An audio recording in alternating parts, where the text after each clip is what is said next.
पृथ्वीराज कपूर यानी शोमैन राज कपूर के पिताजी अपने अभिनय से सबको अपना कायल बना देते थे। उनका एक स्टाइल था, जिस अंदाज में वो बोलते थे वो बड़ा अच्छा लगता था। आपने मुगले आजम फिल्म में देखा भी होगा वो किस तरीके से बोलते थे, शेखू, तो बड़ा अच्छा लगता था।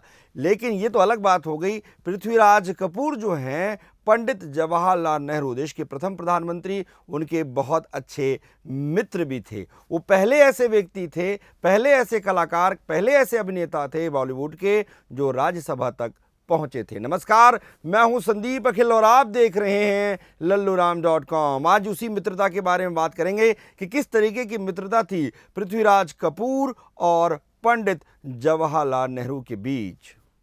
हिंदी सिनेमा के दिग्गज अभिनेता पृथ्वीराज कपूर देश के पहले प्रधानमंत्री पंडित जवाहरलाल नेहरू के बेहद करीबी में से एक थे।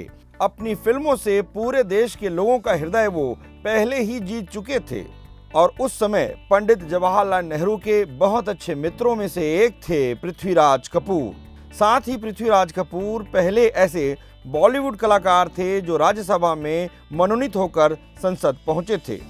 देश के प्रथम प्रधानमंत्री पंडित जवाहरलाल नेहरू जिस तरीके से देश को आगे बढ़ाने के लिए लगे हुए थे, वही दौर था जिस समय वो चाहते थे कि जो हमारे देश की फिल्में हैं, संगीत है, वो भी आगे बढ़े।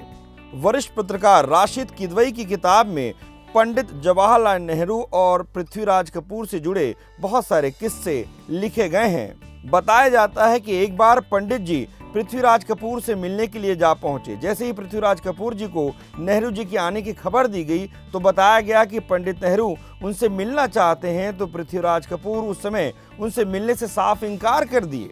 देखिए, उस समय पंडित नेहरू को, देश के प्रधानमंत्री पंडित नेहरू को मना करना बहुत बड़ी बात थी। लोग अचरज में पड़ गए, लेकिन वो मना कर चुके थे पंडित नेहरू जी से मिलने के लिए। इसके पीछे कारण ये बताया गया कि पृथ्वीराज अपने थिएटर टीम के साथ काम कर रहे थे। फिर ये बात जो है पंडित नेहरू जी को बताया गया। वो समझ गए क्योंकि मित्रता बहुत अच्छी थी, एक दूसरे को वो समझते थे। बाद में पंडित नेहरू ने पृथ्वीराज जी को खाने पर बुलाया। साथ ही उन्होंने पृथ्वी की पूरी टीम को भी अपने घर पर दावत पर बुलाया।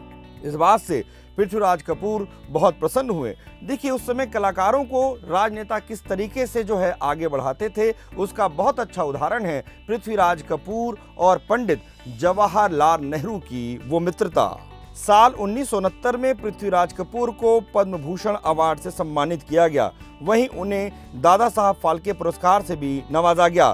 फिल्म मुगले आजम में बादशाह अकबर के किरदार निभाने वाले पृथ्वीराज कपूर ने उस फिल्म में ऐसा अभिनय किया था जिसे युगों युगों तक याद किया जाएगा। पृथ्वीराज कपूर का जन्म 3 नवंबर 1906 को पंजाब के लायलपुर में एक जमींदार के यहाँ हुआ था। आज भी पाकिस्तान में उस जगह कपूर फैमिली की एक हवेली भी है। पृथ्वीराज ने हिंदी सिनेमा को एक से बढ़कर एक फिल्में दी हैं, जिसमें विद्यापति साल 1937 में फिल्म आई, उसके बाद जिंदगी ये फिल्म आई 1964 में, आसमान महल ये फिल्म आई 1965 में, आवारा ये फिल्म आई 1951 में, उसके बाद 1968 में तीन बहुरानियां, दहेज 1950 में, सिकंदर 1939 में, हीर रांझा 1970 में, फिर कल आज और कल ये फिल्म आई साल 1971 में। ये फिल्म जो है कपूर फैमिली के लिए बहुत महत्वपूर्ण फिल्में थी, जिसमें जो है पृथ्वीराज कपूर, राज कपूर और कपूर फैमिली के सदस्य नजर आए थे। तो उस समय की जो बात हम कहें कि किस तरीके से कलाकारों को जो है प्रश्रय मिलता था, उन्हें बढ़ावा मिलता था, उन्हें मान सम्मान मिलता था। आज भी ऐसी आवश्यकता है कि जो शीर्ष पे लोग बैठे हुए हैं, हमारे कलाकारों को इसी तरीके से आगे बढ़ाएं। अगर आपको हमारा वीडियो अच्छा लगा तो फेसबुक पेज पर लाइक करें और यूट्यूब पर सब्सक्राइब करें।